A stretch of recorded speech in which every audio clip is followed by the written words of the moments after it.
Welcome into another edition of the Musketeer Report Podcast. It is Monday, November 18th. Xavier is coming off a 75-60 win over Wake Forest this weekend, and Paul Fritschner is back with me after he called the shot of the year, potentially, in college basketball, certainly so far to this point. Paul, how are you doing? I'm doing great, Rick. It was a ton of fun down there in Charleston this weekend. Glad to be back here. I was a little bummed I missed the Wake Forest game. I heard our good friend Andy Baum filled in great on Saturday afternoon. Looked like a ton of fun. Got some rave reviews about him, but I'll be back on Wednesday through the rest of the year. So good to be back here. But yeah, tons of fun. Thanks to everybody that reached out. I appreciate you putting the thread up on Musketeer Report. Great experience overall, and great games too. Good to see Coach Mack. Good to catch up. Was able to talk to him for a while. Talked to Kiki Tandy for a long time. Talked to Lazar for a long time. It was like a little reunion. Coach Groh was down there. Felt like a Xavier weekend down in Charleston. Yeah, that's one of the cool things of like Xavier Nation. They get really into things and they like supporting things. So it's funny when you're in those moments where it's like it's not a Xavier thing, but all the Xavier people are still following you. You see them chiming in on social media and the chat there on YouTube and stuff. So that's good. It was enjoyable watching you do that, and you had a great call on that final shot in multiple overtimes there. So, all right. Let's talk about the Xavier team, though. That game, you weren't there in the Cintas Center, but you didn't miss it. You were watching, you were tweeting along, you were right there. I'm sure you were fired up with the way it was going. Big picture, though. 4 games into this season here, Xavier's ranked 44th in KenPom. We know they're 4-0, obviously. They're 29th in offensive efficiency, 73rd in defensive efficiency. How far off would that have been from your expectations to start the season? Really not that far to the way that I kind of look at this team and where I think they will be in January versus where they are now. I really don't think this is that far off. I think the defensive effort on Saturday against Wake Forest put them in so many issues. They couldn't really figure things out, caused a lot of Wake Forest turnovers. They turned the ball over 18 times on Saturday.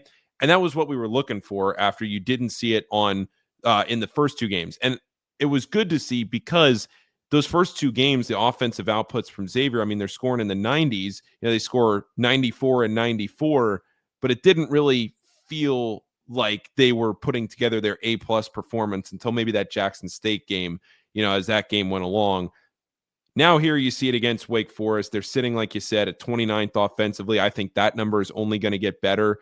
They're 16th nationally in a 3-point percentage. And the other thing too, Rick, they're 9th in the country in free throw percentage. And I bring that up here in the opening segment because it's been so long since we've seen a Xavier team be able to go to the line and consistently make free throws. And when you get into games like this, especially when now you're starting to play high major teams and get into close games, to be able to go 19 for 22 from the free throw line and salt the game away and hit shots and stretch the lead and kind of keep the opponent at bay, all of those things consistently matter. And I think this is about where I was expecting Xavier. Now, through the first 2 games were a little concerning, but albeit big picture, after the 4th game, they're about where I expected them to be. I love Paul's all the way back. I say big picture. You're giving me KenPom free throw statistics in your big picture analysis. That is outstanding stuff there. No, what you're signing up for when you get me on a show like this. Like everybody listening to this knows what they're signing up for. Yeah, you're already locked back in. You don't need to go big picture. You don't need to go general. I think the only thing that, and I would assume this is how you feel to some extent, is 44th is probably a little farther back than we probably would assume this team is. Like, and I think the offensive number, actually both numbers really, we probably expected to be a little bit better. Like offensive number, I would have expected more like top 20. If you would have told me this team was like 15th and 65th in terms of their offensive and defensive efficiency numbers, I don't know where that puts you in the country, but my guess is it's closer to 30th than 45th. And I think that's probably closer to where we would have had them, or at least that's my feelings on it. Shouldn't speak for you. You don't have to agree necessarily, but that's my only thought is I think those first few games where they didn't play very well against really lower level competition, that set them back in terms of these metrics. And that's why they're a little farther back than I would have expected. But overall, the offense is ahead of the defense. We kind of knew that since the summer, and they're about where you'd expect them to be. I think the one thing I would say to that is that, like I said, after 4 games going into this game against Siena, it's where I expected them to be, just because, maybe the KenPom number of 44 doesn't necessarily reflect it. I did think after starting the season at whatever it was, 30th on KenPom, that maybe they'd be a little higher. I think they were 33rd going into the Texas Southern game, whatever it was. Yeah. So, maybe I did think that they'd be closer to that number, even maybe into the like 28, 29 range. But they're playing right now like a team that can get there. And that's what matters. They just got to catch up on the metrics, which, again, it's only 4 games in. That'll all even itself out as they get more data. But they're playing like a team that is closer to that 30 number. They just got to even the metrics out, given how poorly they played in the first 2. There was a lot to like from this Wake Forest win, a 15-point victory, 75-60. What stood out to you most from that game, from a positive standpoint? It's funny because I was going through trying to pick one thing, and you can look at Zach Fremantle and the fact that he's playing as well as he has throughout his career and all those things. But I thought the fact that I texted you maybe 2/3 of the way through the game, and I said, man, it's just not Ryan Conwell's day. And then you look up and he leads the team in scoring with 21 points. He leads the team in deflections. He's playmaking. He's making winning plays. And this goes back to what Sean Miller said before the season about Ryan Conwell, is that he impacts winning more than maybe any other player on this team. And so for him to have that kind of a day where it felt like he was off because he was missing shots as poorly as we'd seen him miss shots through the first 4 games, to see him have that kind of a day and still lead the team in scoring, be able to get to the foul line, I thought that was one of the more impressive things from Saturday. I feel like I was not locked into that game. I guess maybe him making his first 3 early on threw me off, because when we got back into the media room, that was kind of the consensus of like, oh, he didn't have a good shooting day. And obviously you look at the numbers, he was like 5 for 14 or whatever it was from the field. And Sean even got a question about that, like, oh, Ryan didn't have a good shooting day.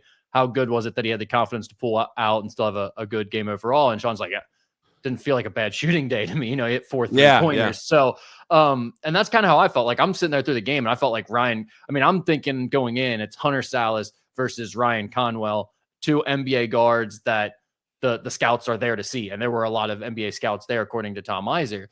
So that's kind of how I was approaching. I thought, oh, Ryan Conwell's winning this battle. Ryan Conwell's winning this battle throughout the game. And then he made the extra shots to go with it. That I thought it was a really good performance by Ryan Conwell. So I get where you're coming from there. He had an all-around game, and that definitely stood out. It wasn't just the 3-point shooting. For me, though, this defense, like, that was the concern about this team. We just talked about their metrics. The defense is in the 70s somewhere in defensive efficiency. There were concerns about, we knew going in that defending the post would be a concern. And then all of a sudden, a couple games into the season against low major competition, we're now worried, can they defend the perimeter? Like, can they defend anything? There's major concerns about the defense going into this Wake Forest game, maybe alleviated a little bit with the Jackson State performance. But then in this Wake Forest game, they hold their opposition to 60 points. Paul, if they hold any team to 60 points this season, they're going to win. That's just a fact about this team. They're not going to lose games when they hold opponents to 60 points. They forced 18 turnovers, like you talked about at the top of the podcast. They didn't get beat on second chance points. They actually had an advantage in second chance points, which I think is going to be a big key for this team throughout the year. There was a ton to like about this defensive effort. Yeah, there really was. And that was the biggest question mark. Can they go out there and do this against high major competition? We saw them do it against Jackson State, but they're one of the worst teams in the country.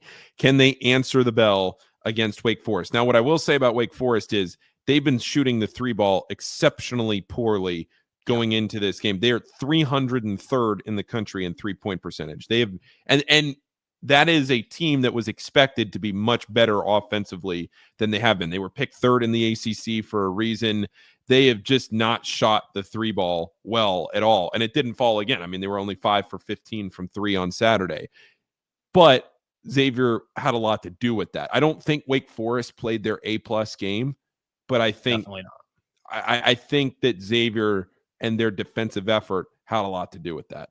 Yeah, no, that's a good point. Part of this was, and I was talking about this with Shelby Dermer while we were sitting there watching this game. Wake Forest did not look good. And tip your cap to Xavier because they had something to do with that, absolutely. But it definitely wasn't Wake's best performance. But when you look at the defense, I mean, just the starting lineup, Paul, held Wake Forest to 0.53 points per possession when the Xavier starting unit was on the floor defensively. That is impressive. Now, it's funny because they got better actually offensively when they subbed out and they got Dalen Swain off the floor. But when Dalen Swain was on the floor defensively, they were fantastic in this game. And they held Wake Forest to 27% shooting with the starters on the floor as well. So, I mean, that really stood out to me. And then there were a couple of questions from the message board about the defense that I wanted to get your thoughts on. First, do you think this team has the personnel to be a good defensive unit? And obviously, based on what we saw against Wake Forest, that lends a little more optimism to that question. Look, I do. I think they have the physicality. I think if you look at Ryan Conwell and if Dante Maddox can continue to improve and be able to stay on the floor, he's certainly a big physical guard. John Hughley needs to improve defensively, but I think he's taking steps in the right direction. We're going to get into that a lot more here in a minute. Zach Fremantle, these are all the things that we've been talking about. Jerome Hunter, we've seen him out there.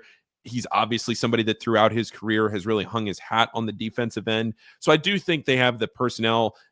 They don't have Lucina Traore out there, who would have been their best post defender. So they're having to make up some of those gaps too. And that's something that I keep reminding myself is they schemed this interior defense for 4 months around somebody that now they don't have. And they've had about a month or a little over a month now, a month and a half, to really readjust and figure some of those things out. And I think those are all starting to get ironed out now as we get into the third week of November. Yeah, it definitely feels like the rotation's getting ironed out. And that doesn't mean everything's perfect and you're comfortable with how you're going to defend every situation now with smaller lineups. But I definitely think they kind of know how they want the minutes to go right now. And guys are taking on their roles. Those are getting defined. But in terms of the defense, I think there are going to be matchup issues that pop up throughout the year. And maybe there'll be certain games where they're better than others. I don't think this is going to be a great defensive team.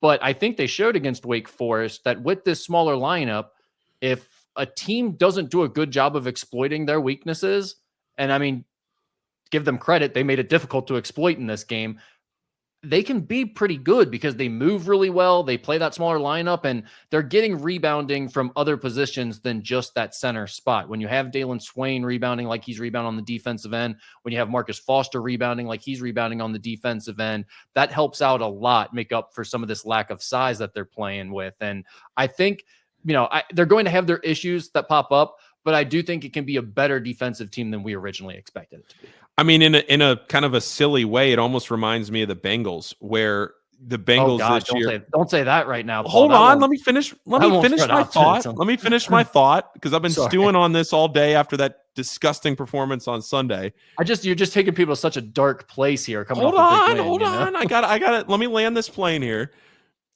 Going into the year, the Bengals figured that they could just hang their hat on the offensive end and that the defense would suffice, that they could at least get themselves there, and it's not. It hasn't been good enough. And I think that was one of the biggest questions here was Xavier's definitely got the offense. Can the defense at least be above average enough to give the offense a chance to win a ton of games this year? For the Bengals, it hasn't worked out. For Xavier, I think they do have the personnel right now, healthy and available, to be able to get to that point this year. Is this going to be a top 30, top 25 defensive team on KenPom on March 1st? No, it is definitely not. But if you, like you said, if it can get into the 40s and that offense can continue to only improve and hum, then there's no question that this is going to be a really good team.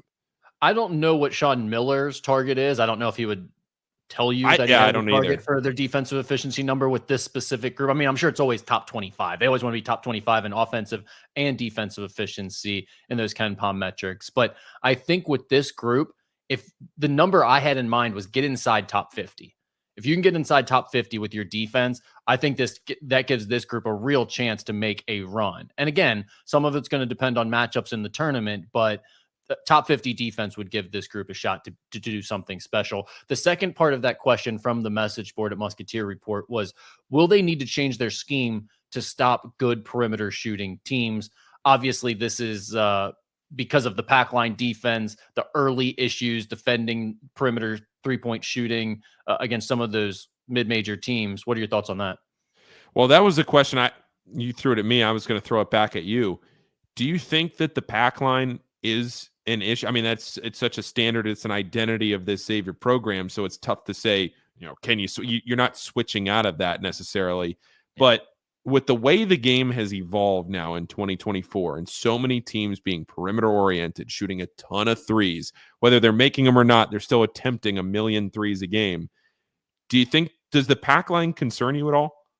It does. I just think in 2024, like my favorite two defenses are the matchup zone or whatever you want to call it, where it kind of morphs between a man-to-man with matchup principles and a zone that you've seen Ralph Willard run, then Rick Pitino run, then Mick Cronin run, and Darren Horn run, and all these different guys. Did you mean Ralph Willard or did you mean Kevin Willard?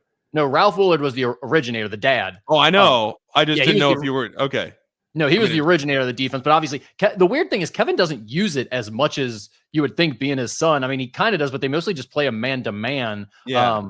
They did earlier when Xavier first got to the Big East, but my point is that kind of matchup hybrid defense I think is really good. You have to commit to it to get really good at it, and it has to be your identity. But if you do that, I think that is probably the most difficult defense to score against in college basketball. My second favorite would be a really aggressive switching man-to-man.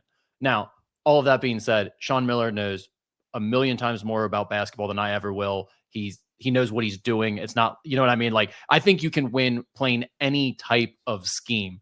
You just have to be really good at teaching, getting your kids to be really disciplined in it, and you have to recruit to that scheme. And I think Sean Miller understands all of those things. Now, do I think there's a lot of things that have to go right within the pack line to be able to defend the perimeter in 2024 when every team is trying to shoot a lot of threes? Yeah, that's my personal opinion of it. So, do they have to change? I don't think they have to. Will they change? Definitely not. But the other part I would add to that is this isn't the same pack line defense that Sean was running back in like 2005 or Chris Mack was running in 2010. It's evolved over the years. They do things differently than they used to get out on the perimeter and get back to shooters much better. So it should get better as the season goes on with that type of stuff. But that would be my answer to it. Is it wouldn't be my personal preference, but I still think you can win with it. Yep. All right. Something else that I wanted to talk to you about was I brought this up last week, at least during the Skinny podcast. I can't remember if I really talked about it during last week's preview podcast before the Wake Forest game, but that is kind of this emergence of the big three for Xavier. You have Ryan Conwell obviously leading the team on offense. Davion McKnight and Zach Freemantle have kind of stepped up as those other go-to guys, and they've really pulled away as the go-to players on the offensive end. I mean, when you look at this last game against Wake Forest, those three guys combined for 45 points, 40 field goal attempts, 11 assists, and 1 turnover, which that's an incredible stat line. First of all, just the 1 turnover thing with the amount of possessions that they used, the amount of time they had the ball in their hands, and the shots that they took to only turn it over once is really impressive. But I'm just curious, are you surprised by the heavy reliance that they've had on just those three guys through the first 4 games here? I'm not surprised, only because with some of the new faces that you're working in, John Hughley coming off an injury, Jerome Hunter coming off an injury, Dante Maddox not necessarily looking maybe like himself or like we thought he might going into the year. Trey Green hasn't seen a ton of minutes. Just the way that the rotations have worked out, I think we knew that if this team was going to be really good, they were going to rely on Ryan Conwell, Davion McKnight, and Zach Freemantle, and they have relied on them in a huge way. But the biggest point of emphasis to me with this is that Zach Freemantle looks like himself. How many times, Rick, did we sit here through the offseason and go, well, what's Zach Freemantle going to look like when he finally gets out there after 600 plus days? Yeah, he looks really, really, really good. And because of that, you are able to rely on. I mean, he had one of the best plays of the season on Saturday, going behind the back, getting the bucket. And I think that's just going to show how much you can count on him. His scoring touch is there. He looks like he did right before he got hurt. He looks like he hasn't lost a step. And because of that, you're relying on these guys. You went and got Ryan Conwell in the portal, who was your most important portal addition by far, to me at least. I mean, he was the guy in the portal. He was kind of that blue chip guy that they went and made sure that they got. And then Davion McKnight, your point guard, who's already been in the system for a year. So to me, it's not surprising that they've relied on them that much. I'm a little bit surprised because when we talked all summer about like you're going to have to score 100 to beat them, and they're just going to be this high-flying offense that is so fun to watch. I envisioned it as 4 or 5 guys contributing at a pretty high level on most nights and bombing away from multiple spots. I didn't expect it to be like those 3 guys are taking 40 of your shots. All of them are up in like the 13, 14, 15 field goal attempt range per night. And that's kind of the way it's been so far. And it seems like it's pretty solidified in that way right now. I don't know if I really see that changing much this year. So I think it's a little surprising to me that it's like that. Obviously not that those 3 guys are your top 3 players, but that there isn't a little more help on the offensive end, like that Dalen Swain isn't a little farther along offensively, or that Marcus Foster hasn't been a little more aggressive, or that Dante Maddox specifically hasn't been a bigger part. I'd say if there's someone with the upside to do it, Dante Maddox seems to be the most aggressive on the offensive end. If he's able to get the minutes, I think he could kind of carve out that extra scorer role. Offensively, I'm a little surprised at Dalen. He's the one that I thought maybe would be a little farther along offensively going into the year. And I think, again, when you talk about this team needing multiple guys that can score, and you have these 3 guys, who's going to score outside of these 3 guys in addition to them? I would just say, like, to your point, Dante Maddox hasn't looked great in games, but I think he's still settling in. John Hughley's looked a little better. Jerome Hunter certainly hasn't looked like himself, but he did hit a couple of threes the other day. I think it's that you have these 3 guys, and then you're liable to have that 4th guy, whoever it is, go off. Marcus Foster hit a couple of threes early. He had a great game in that exhibition against Dayton, so we've seen it that he can do it. Dante Maddox definitely has the range. He's just kind of got to settle into a role. So I think as this goes on, maybe I really don't want to say that I'm overly surprised by their production level and their reliance, only because I think unless you do want to say that it's taking these guys a little longer to settle in, the other outside of those 3. Well, I almost don't even mean it as a negative, just more so that I thought it would be spread more evenly. Like, I honestly, Gotcha. I didn't know. And to this point, Davion McKnight has been a better offensive player so far than I really knew he was capable of being. I mean, he's been unbelievable. Yeah, he's been what he was at the end of the last year and then some, in my opinion. And I honestly didn't know if he could continue the way he was playing at the end of last year. It just felt like he really got into a groove and was kind of making a lot of plays for them. And then Sean Miller kind of took that this offseason, ran with it of like, Davion's going to be incredible this year. And I was like, wow, really lofty expectations for him, for a guy who struggled early on last year against some non-conference opponents that weren't necessarily great. So no, I've been super impressed with Davion. I mean, some of the tough shots that he hit in this Wake Forest game, and it feels like he's doing that each night for this team. I mean, he's averaging less than a turnover a game. He has 19 assists, and he's averaging. He's playing that. Yeah, that's what I mean. I mean, it's great, less than a turnover a game and almost 20 assists through 4 games. I mean, that you can't ask for anything more. And the other thing about Davion McKnight too is, if you think back to last year and the arguments that were happening on the message board and the doubters that followed Davion McKnight through the non-conference season last year, it was that he was taking tough 2s. He was taking that mid-range kind of free throw line or mid-range elbow shot. Yep. He loved that. And he was really, really good at that at Western Kentucky. He's completely eliminated that from his game, and he's either getting those roadrunner layups to the rim or he's taking wide open threes and he's knocking them down. And because of that, he has completely evolved as a point guard. He's not turning the ball over, and he's one of the most important players on the team. Yeah, his 3-point shooting is an area where I think you really see the influence of Sean Miller as a head coach. I don't know how many head coaches consistently make their players better 3-point shooters. And that's Davion McKnight's been that way with Sean Miller, I think, where it's like guys get better as 3-point shooters under him. And Davion, that's clearly been the case, because he has become so reliable when you give him open looks from out there. And on that same note, I mean, we're talking about how good Davion's been, but part of the reason that the big 3 has emerged in this way is because Ryan Conwell's been as good or better than advertised too. He had so much hype coming in, and everyone's talking about him like one of the best transfers in the country, could be one of the best guards in the country. And Paul, so far, I mean, he's definitely one of the best guards in the Big East. I haven't seen enough yet to say he's definitively one of the best guards in the country, but I have to imagine he's in the conversation. And obviously it would depend on where you draw that line at best guards in the country at how far you want to go. 49% from three and almost 19 points a game. I mean, every time they need a bucket. And again, he didn't shoot it particularly well on Saturday. He was missing shots. He missed 7 threes, and probably 5 of the 7 were terrible misses. I mean, hard off the back iron or way left of the basket, whatever it was. It wasn't, it was just not his day from three, but it didn't matter. It did not matter. And because of that, I just continue to be so impressed with both his leadership as like a vocal leader on the court. You can hear him when you're down there. You can hear his vocal leadership.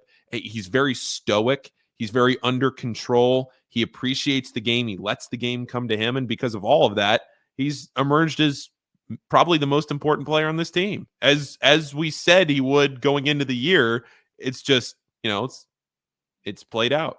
It's one thing to sit there and say that. It's another thing for a guard from Indiana State to make the jump up to a Big East team and immediately take control like this and be everything everyone hyped him up to be and then some. That's just, it's really impressive. And then, let me ask you actually a question from the message board on this topic, because those two guys, they've been playing so well. Someone asked, will X face a team this year where they don't have the best guards in a given game? Ooh, that's a good question. Okay, so So let me throw out some Big East options for you and get your thoughts on them. I was going through the non-conference because they'd have better guards than TCU, better guards than the Florida tournament. Cincinnati has a pretty good backcourt. I think Cincinnati is the best argument with, if Dan Skillings was healthy, it'd be Jizzle James and Dan Skillings, but Dan Skillings is not healthy right now. We don't know if he will be for the shootout. Okay, so let's hear the Big East. And by the way, just to be clear, I do not think that Jizzle James and Dan Skillings are a better tandem than Davion McKnight and Ryan Conwell, but that's the best non-conference argument, I would say. Yes. Here are the three I have for the Big East that would be in the conversation. I'm not saying these are better than those two. I'm just want your thoughts on them. Stephen Ashworth and Pop Isaacs at Creighton. I still take Xavier. Okay, that would be one that we have to see what Pop Isaacs is going to look like. I mean, he was injured or something to start, and he's getting off to kind of a rough start. So we'll see where he's at maybe in a couple of weeks to better answer that question. St. John's with Kadary Richmond and Davon Smith. That's the one where I think, just from a talent perspective, I know people are going to throw like Kadary Richmond's numbers at us and be like, oh, he's only averaging 10 points a game or something right now. But I think we all know how talented he is and what he can do to impact winning in a number of ways. That would be the two that I'd probably put on my list as the two I might take as better. Not definitively, but I might pick the St. John's guards over Xavier. What about Cam Jones and Stevie Mitchell? That's the other one from Marquette, would be Cam Jones and Stevie Mitchell. I personally would take Xavier's guards still over those two. It's a shame, really, this Holy Cross erasure that you're just not going with Jacob Meyer and Connor Enright. I mean, Jacob Meyer's my guy. You believe it or not, I actually tried to get some other area teams in this region to take a look at Jacob Meyer, and I was not. We'll see him down the line. Agreement. Blue Demons, undefeated. Anyway, I would say St. John's would be the one, because I do think Kadary Richmond has not played his best to this point. The New York media is all over Kadary Richmond to be more aggressive, to fit the role that they brought him in there to do. But again, it's super early, and I think by the time we get to Big East play, that's probably the one that maybe you would do. But I go back to the same question that you and I, and I can't remember if we did this on the podcast, so apologies to the listeners if we did. Would you, right this second, would you trade Ryan Conwell for, Kadary Richmond, for Cam Jones, for Pop Isaacs, for Stephen Ashworth? Like, those are the one-to-ones, because I don't know, for fitting the Xavier team and what they need. Yeah, that's tough. That's the tough question. That's the thing. For fitting what Xavier's trying to do, Ryan Conwell is about as good as it.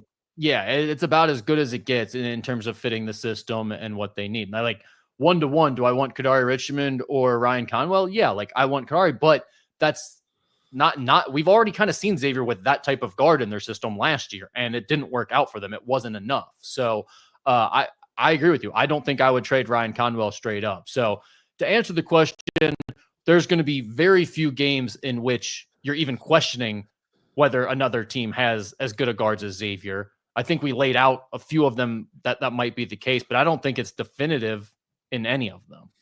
No, I agree. I think, we talked about Zach Freemantle a little bit there too as part of that big three. I don't know if you had anything else I guess one thing that's kind of standing out is the 3-point shooting already. I know he was 0 for 2 against Wake, but going into that, he was 4 for 6 from 3 to start the year here from deep. The three ball's been looking good. He's confident in it. He doesn't take a ton, but what he does do is when he's trailing the play and he can step into a 3, it causes the big to have to step out and respect it. And then he can sometimes either drive and finish, or he can drive and kick for an open 3 to a guard. So him being able to hit 1 3 a game just opens up so many more levels to this Xavier offense. Yeah, and I think defensively, like, Zach is what he is, but at least you're getting conscientious, trying his best Zach Freemantle defensively. It's not going to be good all the time. He's going to give up too much ground in the post. Guys are going to score over him. That's just is what it is. But he's also giving up inches, a lot of weight on these guys. So these are difficult matchups a lot of times that he's being asked to handle when he's guarding centers. And, he's done a pretty good job so far, I think, to this point. Again, there have been moments where he's been physically pushed back and scored over easily, but those have been pretty few and far in between. And Sean Miller was talking about, I guess, the defensive rebounding in the Wake Forest game more so, but just in general, talking about the front court, I think his point about those guys they weren't the reason we lost the game. They didn't hurt us, and that's kind of where we're at right now. I think that's a good way to put it in general with this front court. Like, when it comes to defense and rebounding, as long as they're not getting exposed and they're costing you games, I think you're good with it. And so far, I feel like that's kind of where Zach's defense has been. Yep. All right, let's talk about the wing rotation. You've got Marcus Foster, Dalen Swain, Jerome Hunter, all kind of sharing minutes at the 3, 4, and Jerome sometimes sliding in there at the 5 as well, but we'll throw him in this group too. What do you make of that rotation right now? I think Marcus Foster has so much potential with rebounding the basketball, with his length, with his size, with everything else. I really want to see a little bit more out of Dalen Swain. I don't know what your thoughts are. I'm curious to hear what you have to think about Dalen Swain, but I want to see a little bit more, especially offensively, out of Dalen. I think Jerome, it'll come as he eases his way back into it. I'm not at all concerned about Jerome Hunter. So I almost want to just exclude him from even talking about it, just because. Well, let me actually ask you a question from the message board about Jerome, and then we'll talk about the other two a little bit more extensively. But just to start with Jerome here, someone asked, realistically, he's averaging like 18 minutes a game, I think, right now. What do you think he will be averaging by the end of the season?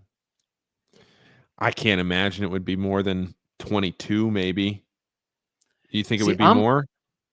I mean, I don't know exactly what the numbers will look like, because, again, you're talking about sort of 3 guys rotating in at the same spot. But I do think he can alleviate some of the pressure on Zach as well, and some of the minutes load on Zach, which you'll need to do as the season goes along.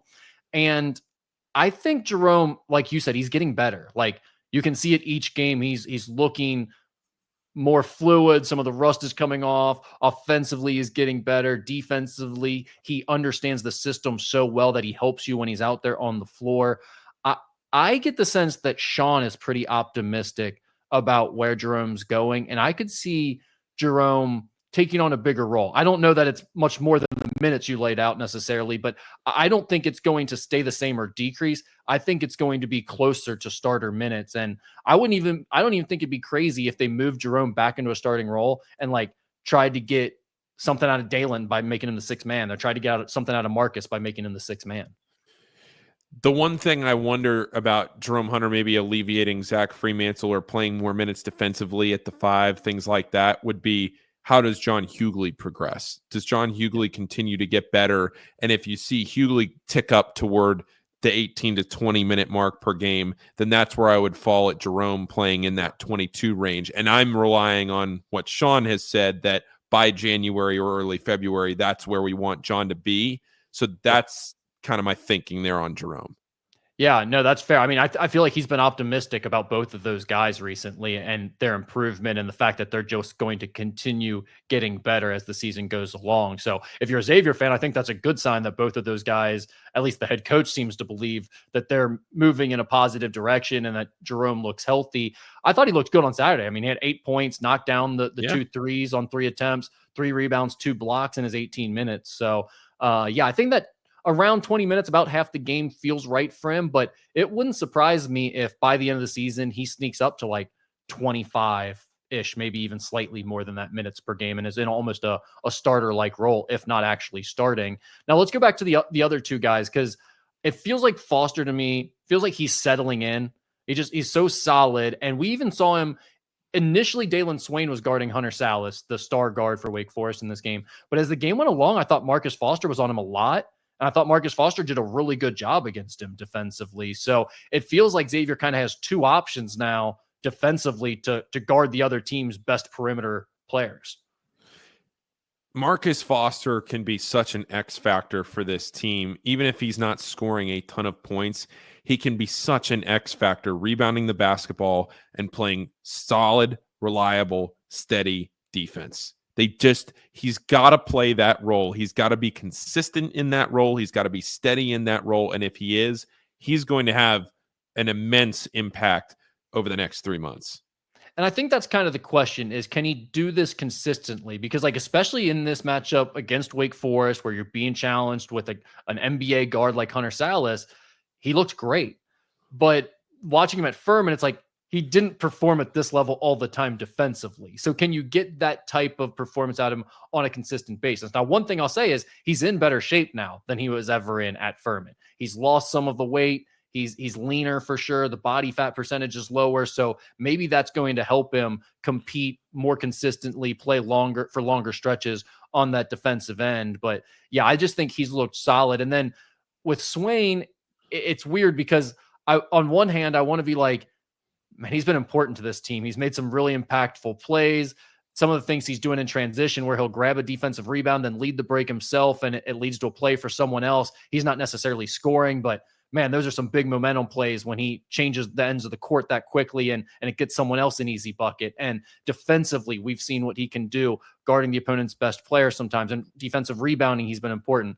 And then at the same time, I agree with your point earlier. It's like, you'd like to see more from him, especially on the offensive end. I think some people are saying like Dalen Swain could be this team's best player going into this year. And obviously he's nowhere close to that from a scoring perspective. And he just fades too often to where he's not much of a factor at all.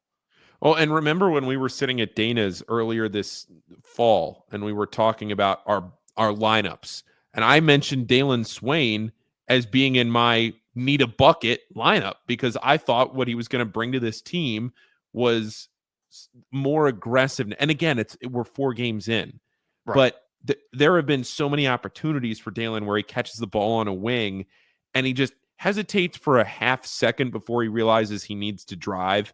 Like, remember that play against the game-winning dunk against Georgetown he had last year where he caught the ball in the corner, he immediately went to the bucket, he didn't lay it in, he dunked it.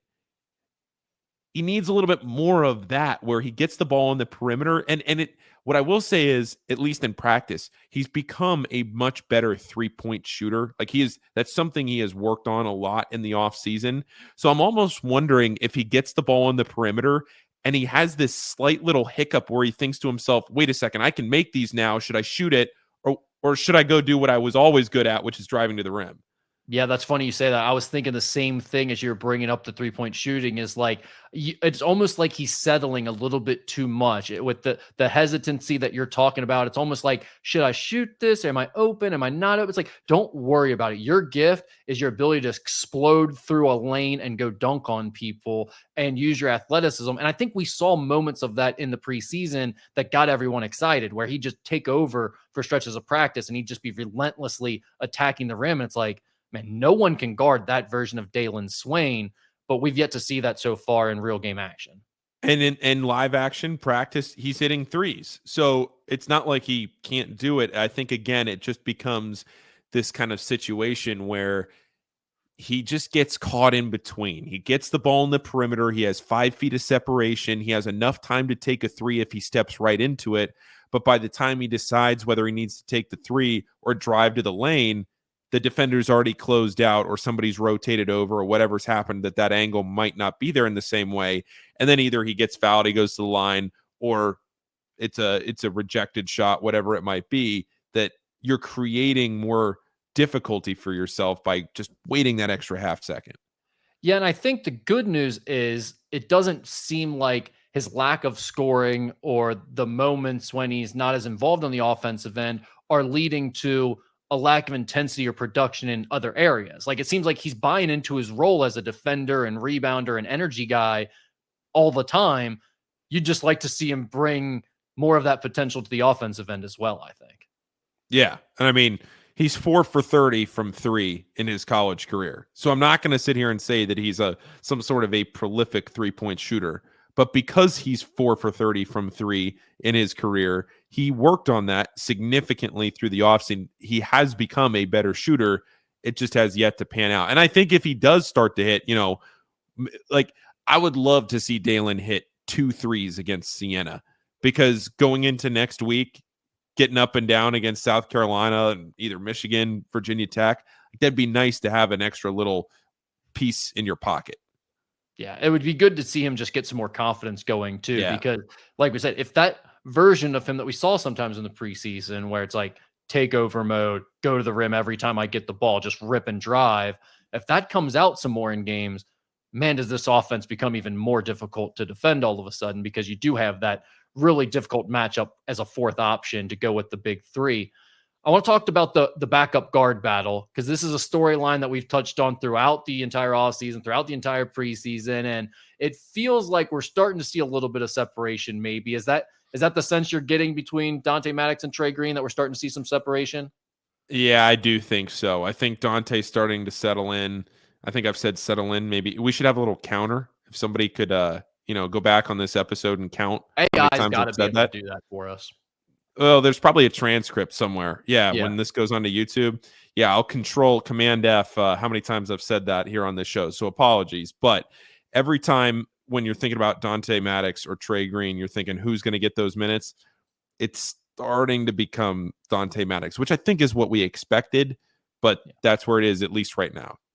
Yeah, I mean, there were parts of this offseason and preseason where we thought Dante Maddox Jr. might be in the starting lineup.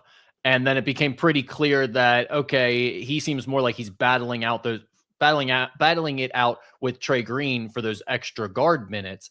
And now all of a sudden, this Wake Forest game, he plays 16 minutes, Trey plays 4 minutes. And just in general, the impact that they're having on these games, it definitely does feel like Dante is creeping closer and closer towards taking on a bigger role. It's been inconsistent so far, but he's looking more and more confident out there. And when it comes to like what he needs to show to get a more consistently bigger role, I think it's mostly consistency on the defensive end in terms of playing within the system. I think he's gotten too used to playing in other ways at his previous places that it's been a little bit different for him to play in this pack line and consistently make the right reads and be in the right spot there. And I think getting that trust from the coaching staff on the defensive end is as important for him as anything, because offensively, I mean, occasionally there's decision-making that needs to be better. He gets a little tunnel vision, I think, as a scorer, but I think offensively he gives you something. Yep. All right. And then finally, the big fella. Are you more encouraged or are you concerned by John Hughley's play so far? So I thought he had a great game against Jackson State. I thought that was a step in the right direction. And then defensively, I became concerned against Wake Forest. So maybe can I split the gap and just say it hasn't really changed my opinion on him? Because I thought coming out of Jackson State, there were steps in the right direction. But then against Wake Forest, he gave up a couple of shots that I'm not saying he needs to block, but shots that just became too easy in the post. That's a really good way to say it. I mean, zero resistance. And I mean, it's not like you were playing against Ryan Kalkbrenner or, one of the best bigs in the country. It was Churchill Abass and I think Efton Reed might have gotten him once as well. But I think one or two of the buckets came from Churchill Abass. So it's like, it's not the creme de la creme. You really hate DePaul, don't you? No, it is what it is. I mean, I think they've earned what I'm giving them right now. But no, I mean, I just think I would say I'm more encouraged by John Hughley's play because we did see the Jackson State game. I think we saw a little bit of confidence there on the offensive end. And when he's in the game, they can throw him the ball and potentially get a bucket in there. And teams are fouling him. And he's an elite free throw shooter. Free throw shooter. Yeah, so I think that part of it, that's what Xavier's offense is designed to do. If you have a big body like that, to take advantage of it and get some quick fouls on the other team, I think he's been able to do those things. So it is just a matter of, can he get better defensively at all? The problem is the Wake Forest game, it was he was almost unplayable with his defense. That was really bad at times. So yeah, I would say it's kind of in the same spot, maybe slightly encouraged because we saw some moments there against Jackson State. All right, next up, they play Siena on Wednesday night at 6:30 on FS1. Siena is 3-1 with wins over Brown, Bryant, and American. They just lost to Albany 70-60 in their last game.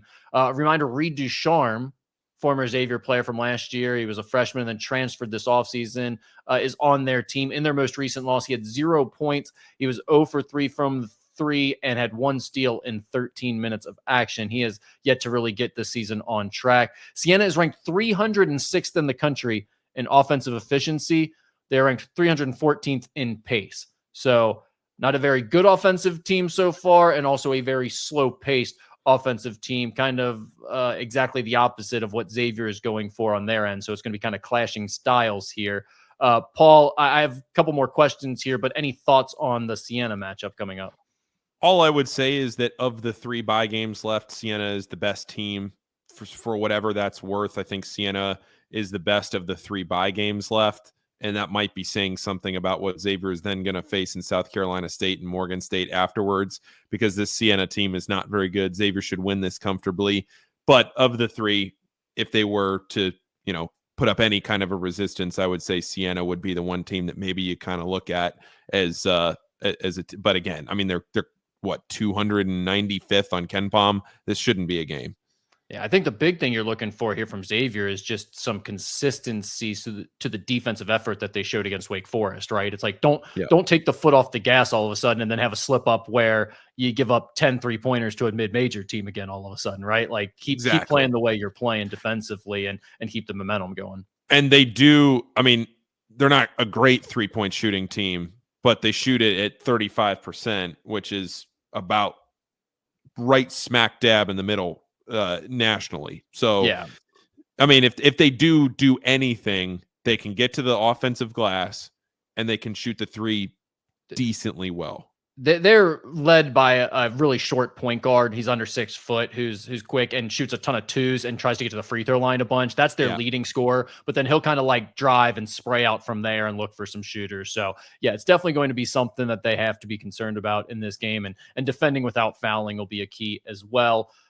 We did have maybe I should have brought this up when we were talking about John Hughley. Another message board question that we didn't get to: is John Hughley the answer to the annual question of which player will hilariously make multiple threes in the crosstown shootout to piss off UC's fan base? Well, there's nobody that would be funnier, right? Who would be funnier on this team than John Hughley to hit 3 threes against UC? Henry Thole, maybe. But realistic options, I guess we're going with. The star freshman class for Xavier. Shout out Henry Thole, another Northern Kentucky guy. Yeah, I guess realistic options we're going with. No one would be funnier than John Hughley. That would make them lose their mind for sure. And look, I'm not saying he's a 3-point shooter, but he could hit. He keeps taking here and there. I mean, he's gonna take it, and if he's open, he's allowed to shoot the 3. It's not like he's doing that and then he's getting immediately yanked from the game because he shot a 3 when he shouldn't have. He's okay to shoot an open 3. So, yeah, the answer to that question is 1,000% John Hughley. Yeah. Now, what are the chances of him playing long enough to make multiple 3s in that game? Don't know if I feel too confident in that, but he would be the funniest answer to that for certain. Yes. I don't think there were any other message board questions that we really needed to get to. There are a few things out there that we kind of addressed already throughout the show. What's next with the All In docuseries? Where are we at there? We saw the first episode. It was fantastic. Really good work by you guys. What's next?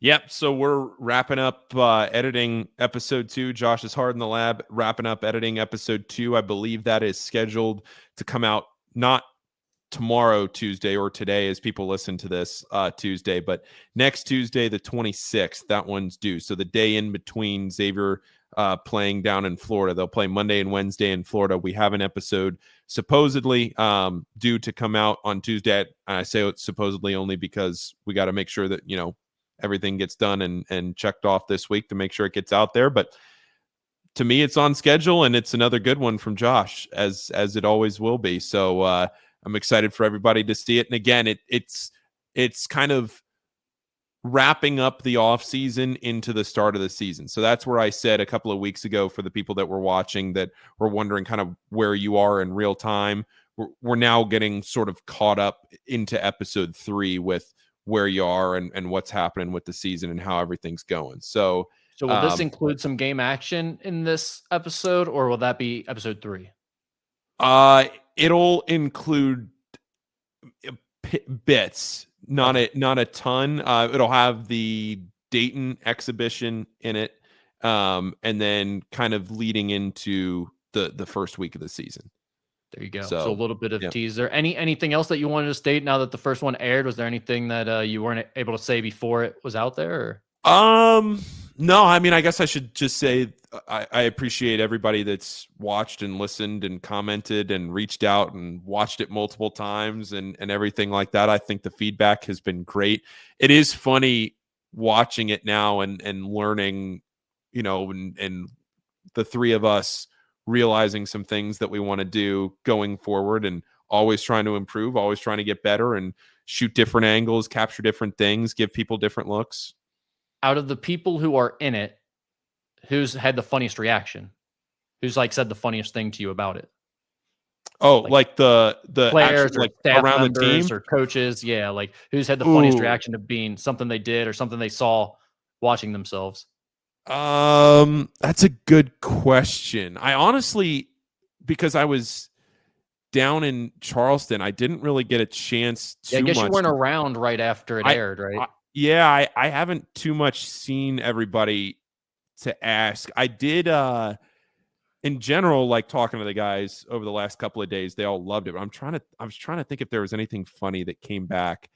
The consensus though was the Bazille scene eating the Jamaican in the Jamaican restaurant. That was the consensus. Just, I mean, one, again, humanizing, that you realize who he is and a little more about his story, but also just laugh out loud funny with Cam Fletcher. Yeah. Shows his personality off. It was good. Yeah. And one last thing I'll say is, I did get a comment about who we will feature and how it will shake out going forward. We are going to feature everybody, obviously, and we're taking it episode by episode, talking to the different players, sharing each person's story. I think that is one thing maybe that we could talk about is, I think the way that we framed episode 1, we sort of took the attitude, and I may have already talked about this. I don't know. I get lost in where I talk about things, but we kind of framed it as one of John Hughley or Lucina Traore is going to have a good season this year for this team to be super successful. And we know the guards are going to get a ton of shine. So let's highlight the 2 big guys, and both of them with incredible stories individually, with Lucina coming over here, learning all those languages and being able to assimilate in the American culture. And then John having to lose all this weight while balancing being a dad. And then Lucina gets hurt. So now the story shifts a little more to John. Lucina, we will document Lucina's recovery with the injury and the recovery and everything. I mean, that's all in there. But obviously on the court and getting to know the players more, John Hughley is going to be featured a little bit more there. So I'm really, really happy with the way Lucina got some shine there in episode 1 and then into episode 2. Yeah, it was good stuff. And just kind of a note on that, because, when something happens like that immediately, there's no real point in asking what his plans are for next year in that moment. Because one, that's not the biggest concern, and two, like what else are people going to say? But I do feel like after a little bit of time has passed, it does seem like, I mean, he is all in, to use Xavier's favorite phrase, on rehabbing here, returning to play at Xavier again next year. I mean, that seems to definitively be his plan. And part of it too is for him, he obviously wants to play another year, play this final year of eligibility out. For him to transfer to another school at this point would just make everything so difficult in terms of that process. So I think you should feel pretty good as a Xavier fan about the idea that he'll be back next year. I mean, there's nothing binding him to that and keeping him here. Obviously, you could go out and look for more money in the NIL, transfer portal, all that. But like, I don't think that's the case. I think you can feel pretty good about him being back. Yeah. You look at the track record with Xavier's training staff and what they've had to help players through over the last couple of seasons. I mean, shout out to our guy, Connor Barnes, for everything he's had to do, working as hard as he has to get Zach Fremantle back into playing shape, healthy wise. I know it's a tag team with getting these guys into shape with Andy Kettler, but as far as just medically getting these guys cleared to play, Zach Fremantle, Cam Fletcher now coming off ACL, John Hughley. I mean, Xavier has had a banged up roster, and Connor's very experienced with that. Xavier has all the resources and everything to be able to help a player get through something like this. So yeah, to your point, I mean, you're right. I haven't directly asked him anything about that, but he's always around. I just saw him today. He's always around. He's smiling. He's having a good time. So, well, and just talking to some other people around the program that I've had conversations with, it does sound like there have been pretty serious conversations about, like, I mean, again, none of it's binding. He could always change his mind at some point in the offseason or whatever, but it sounds really good for him to be back next year. Yeah, absolutely. So yeah, so the plan is next Tuesday for episode 2, and then from there, getting in episode 3 through the rest of the season. I know it'll be every, these first 2 episodes, that there was a week in between, but it'll be as content dictates throughout the rest of the season. And we'll make it very clear when an episode's going to come out, but it'll be as content dictates. And then also, I will say that Tuesday nights, even when an all-in show doesn't air, an episode of the Sean Miller podcast will be in its place after the local news at 11:30. So if you're up on Tuesday nights at 11:30 and want some Xavier content, that will be a consistent kind of Xavier night is what we're calling it, nice. Even when the show doesn't air. So that's one little note to make sure to publicize. But other than that, Rick, we've been going for almost an hour here. Yeah. I probably won't be able to do a preview pod. That we're leaving on Saturday to get down to Fort Myers. So unless we knock something out Friday, I'm assuming you'll probably do a preview pod like you did for Wake Forest. So if I don't get on here before Florida, I think that my one little quick thought on Florida is that Xavier should beat South Carolina. I think South Carolina is a little worse this year than we were expecting going into the year. I think Xavier sets up pretty well to win this. I know I picked them to split this 1-1 going into the season, but I'm kind of to the point now where I'm maybe expecting Xavier to go 2-0 in Florida is tough. But didn't I say that when we did the podcast? I was. Well, again, remember what I said. I was looking at Xavier having 2 losses going into the conference season, and I wasn't going to pick them to lose the shootout, and I wasn't going to pick them, the Wake Forest. So Florida was where I ended up, but you're right. I told you in your heart of hearts you didn't believe they would actually lose that game there, and good for you for spinning it around. All right. Yeah. And anything else? That's all I got. Let's do the rebound rundown, Rick. All right, let's do it. Thank you guys for listening to another edition of the Musketeer Report podcast. We'll talk more about it on the message board.